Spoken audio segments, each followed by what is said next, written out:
Sir என்ன sir love பண்றீங்க? உங்களுக்காக உங்க பேபி அங்க பிரியாணி சாப்பிட்றாங்க, ஆனா நீங்க அவங்களுக்காக வெறும் இட்லி வடை சாப்பிட போறீங்க. நீங்களும் நல்லா சாப்பிட்டதானே அவங்க தெம்பா இருப்பாங்க. நான் என்ன பண்றேன், ஹோட்டலில் இருக்க எல்லா இடத்துலையும் ஒன்று எடுத்துட்டு வரேன். நீங்க நல்லா சாப்பிட்டுட்டு உங்க பேபி தெம்பா பார்த்துக்கோங்க. இது நல்லா இருக்கே. கால் பண்ணி சொல்லாதீங்க, சாப்பிட்டு முடிச்சுட்டு பில் அனுப்புங்க. அனுப்புனா பிரேக்கப் தான், பே பண்ணிட்டு வாங்கன்னு. அப்படியா? அப்ப எடுத்துட்டு வாங்க. அப்ப சாப்பிட ஸ்டார்ட் பண்ணலாமா?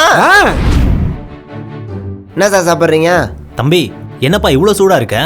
ஏன் சார் உங்களுக்கு சாப்பாடு மட்டும் சூடாக வேணும், ஆனால் சர்வன்ட்டு சாந்தமாக வேணுமா? என்ன தானே கஷ்டப்பட்டு சப்ளை பண்ணாலும் எங்களுக்கு என்ன டிப்ஸாக கொடுக்க போறீங்க? பில்லை பே பண்ணிட்டு பாய் பாய்னு போக போறீங்க. என்ன சார் சாப்பிட்றீங்க? தம்பி நீ என்ன கவனி, உன்னை வெயிட்டாக கவனிக்கிறேன். டிப்ஸா சார்? எஸ். என்ன சாப்பிட்றீங்கன்னு மட்டும் சொல்லுங்க சார். இட்லிலேருந்து ஆரம்பிக்கலாமா?